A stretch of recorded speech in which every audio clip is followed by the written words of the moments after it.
Hi guys, welcome to the next lesson. Again, text and test 6, chapter 3, 3.2. We're going to be doing these questions, 2, 3 parts 1, 4, 5 parts 1. Well, yeah, you can read them all there. We'll be working through them. The topic for today is imaginary numbers.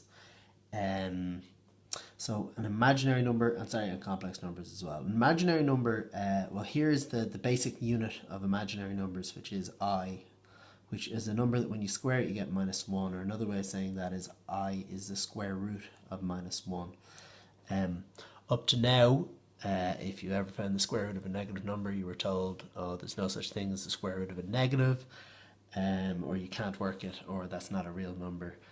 Real number has a very particular meaning in maths. It's a set of numbers, and the set of real numbers and the set of what we're about to call complex numbers, the intersection is a null set. There is nothing that is both real and complex. So these complex numbers and imaginary numbers are a whole new set that we'll be talking about of numbers, a new type of number, if you will.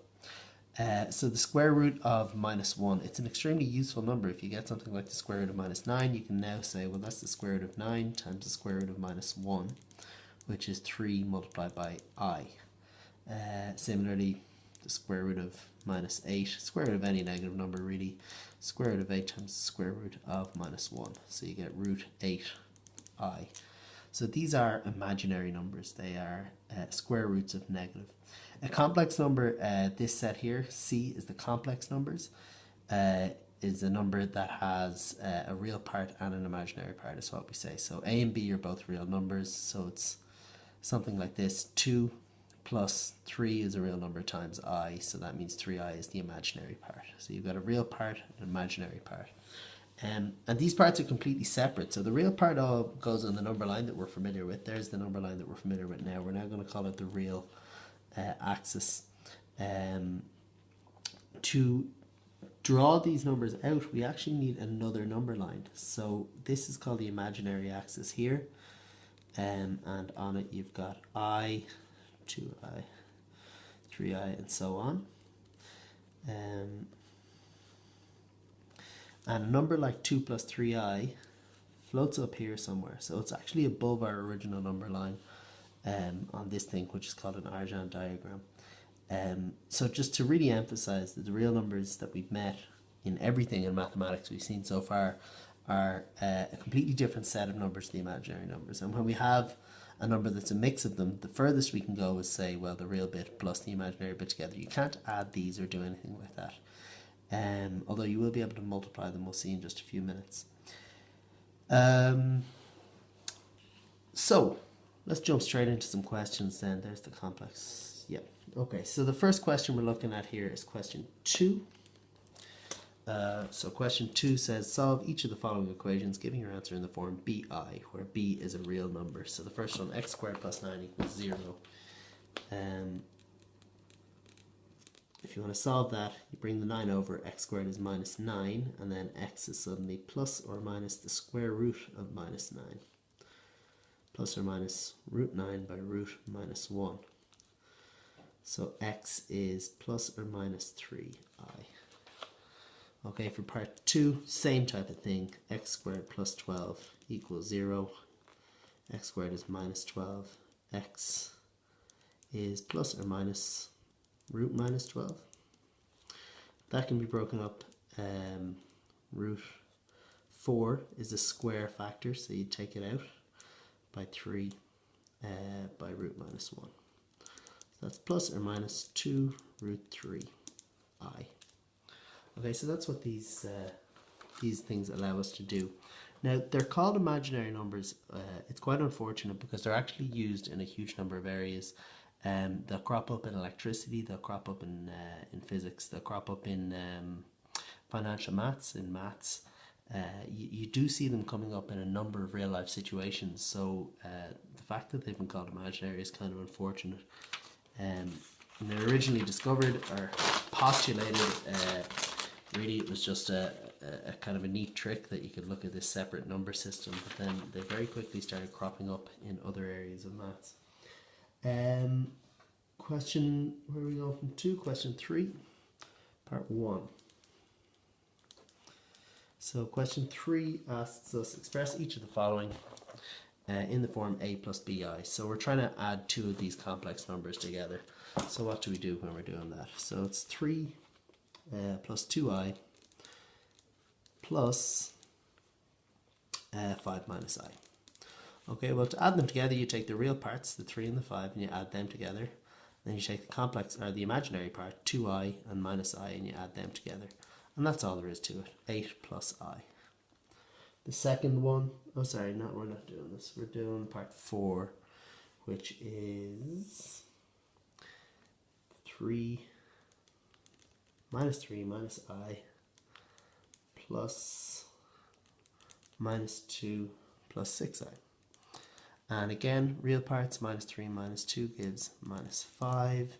Imaginary part, minus I plus 6i is plus 5i. And if you want, you can also take a factor out of these. So 5 times minus 1 plus I. So far they look an awful lot like algebra that we've seen in the past. Hopefully it looks reasonably familiar. Question 4 is then asking us to, question 5 is going to ask us to multiply some of these numbers together. So how do we multiply two complex numbers? So 5 part 1 asks us to do 3 plus 2i multiplied by 2 plus 3i. To multiply these together, you do what you would have always done in algebra, maybe a FOIL you call it, maybe you call it smiley face, maybe you do an array. There's multiple ways to do it, but you say 3 by 2 is 6, 3 by 3i is 9i, 2i by 2 is 4i, and 2i by 3i is 6i squared. So the I squared is the only new part here. That's going to be 6 plus 13i, and I squared, remember, is minus 1. So that's 6 times minus 1. Well, we'll say 6 times minus 1. So you get 6 plus 13i minus 6. Okay, so 6 times minus 1 is minus 6. So 6 take away 6 is 0, so we're left with 13i is the answer there. 5 part 6 there says 3 minus 2i squared. Well, if you're squaring it, that means multiply it by itself. And then carry out the same procedure we've seen here. So 3 by 3 is 9, 3 by minus 2i is minus 6i, 2i by 3 is minus 6i, and 2i minus 2i by minus 2i is plus 4i squared. So we get 9 minus 12i, and here 4i squared is minus 1, so that becomes minus 4. So our answer is 5 for the real parts, minus 12i for the imaginary parts. Okay, we'll have a look at question 6, parts 7 and parts 8. So part 7 says I times Z3. So they just want you to evaluate this. They told you in the question that Z1, Z2, and Z3 are complex numbers. So Z1 is 2 plus 4i, Z2 is 3 minus I, and Z3 is 4 minus 2i. So we're just saying I multiplied by this number here, 4 minus 2i. So I times 4 minus 2i is just going to be 4i, and then I times minus 2i squared. So that's going to be 4i minus 2 times minus 1. Now you normally put the real parts first, so minus 2 by minus 1 is plus 2 plus 4i. The next part of that question asks us to work out what Z2 times Z1 minus Z2 equals. So Z2 is 3 minus I, and then Z1 is 2 plus 4i, minus Z2 is 4 minus 2i. Now I've put that in brackets just because that minus will operate on the 4 and the minus 2, and it's easy to make a mistake with your signs there. That says 3 minus I times 2 take away 4 is minus 2, 4i, take negative 2i is plus 2i really, so it's 2 plus 6i, and then you multiply 3 by minus 2 is minus 6, 3 by 6i is 18i, minus I by minus 2 is plus 2i, and minus I by 6i is minus 6i squared. So what we're left with there is minus 6 plus 20i, and that's going to become minus 6 by minus 1 is plus 6. So the answer is 20i. Okay, we'll have a look at question 9. Question 8. Question 8 asks us to solve the equation. Solve 2z squared minus 8z plus 9 equals 0. Okay, so this is a quadratic equation, and they use z a lot of the time to show a complex number, so the answer here will be a complex number, that this will be a quadratic with complex roots. But you just solve it the usual way. You say, what's the minus b formula? Says a equals 2, b equals minus 8, and c equals 9. So if I was to go and apply the minus b formula, I'd say, there we go. Z is minus, I always tell my students to fill this out with empty brackets because it just means you make less mistakes on the minus signs and things like that. So minus b plus or minus the square root of b squared minus 4ac all over 2a. So b here is minus 8, b squared minus 8 squared, 4 times 2 times 9, all over twice 2. So that's going to be plus 8 plus or minus the square root of 64, take away 4 2's 8 times 9 is 72, all over 4. Well, that'll be 8 plus or minus the square root of minus 8 over 4. Okay. Well, let's get rid of that minus. We don't want that inside a surd. So we'll take an I out from that. That's going to be 8 plus or minus 4 root 4 by root 2 by root minus 1 all over 4. Okay, so I'm just going to finish this off up here.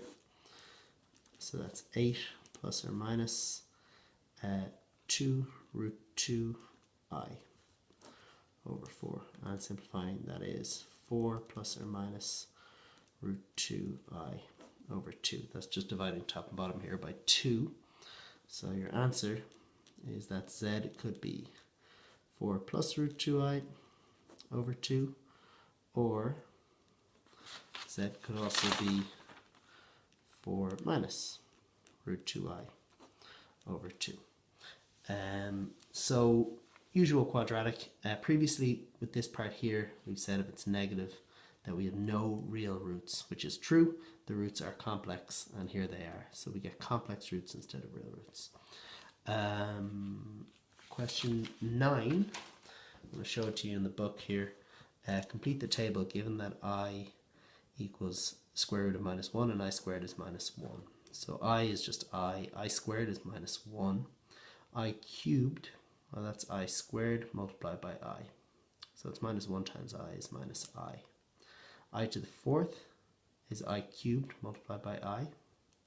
So you take this minus I multiplied by I again, you get minus I squared, which is plus 1. So I'll talk you through that here. Question 9 says I is I, that's fine.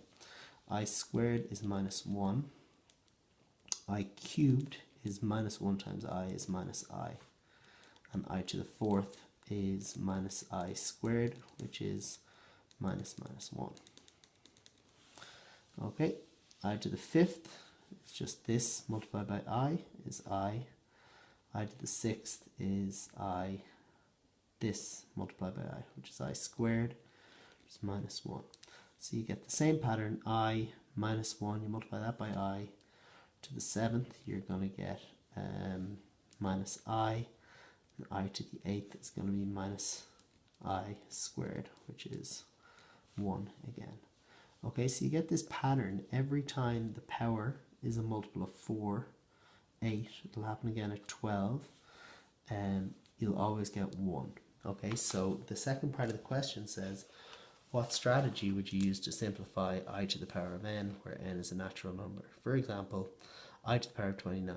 Okay, so I to the power of 29, you'd say, well, I to the power of 28 is a multiple of 4.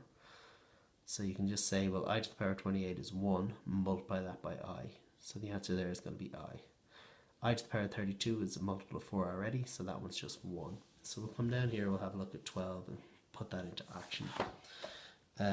Question 12 says, simplify the following. The first one is I squared times I to the 6th times I to the 5th. Okay, well, the rule for indices with the same base is add them together. So that's 2 plus 6 plus 5. That's going to be I to the power of 13. Well, I to the power of 12 is a multiple of 4 times I. That's the same thing. And because we know that this is just 1, the answer comes out as I. Second part of 12, simplify 3i cubed times 2i to the 5th times 4i squared. 3 by 2 is 6, by 4 is 24, I to the 3 times I to the 5 times I to the 2, add your indices and you get I to the 10. So that's the same as 24i to the 8 times I squared. And that, because it's a multiple of 4 in the index, that's going to be 1. So that's 24 times 1, and I squared is minus 1. So the answer there is minus 24. And the third one there says 2i to the power of 7 cubed. Okay, so that's cubing is distributive over multiplication, so that's 2 cubed times I to the 7 cubed. 2 cubed is 8. I to the 7 cubed is I to the power of 21. You multiply your indices. Excuse me. Well, I to the power of 20 is a multiple of 4, so that leaves I by itself. That's just going to be 1. So you get 8 times 1 times I, which is 8i. Okay, what I'd like you to do for classwork tomorrow, please. We're on page 100 to 101, and we're looking at questions 1, 4, 5, 6, 7, 9, 10, and 13. Okay, I'll see you in class.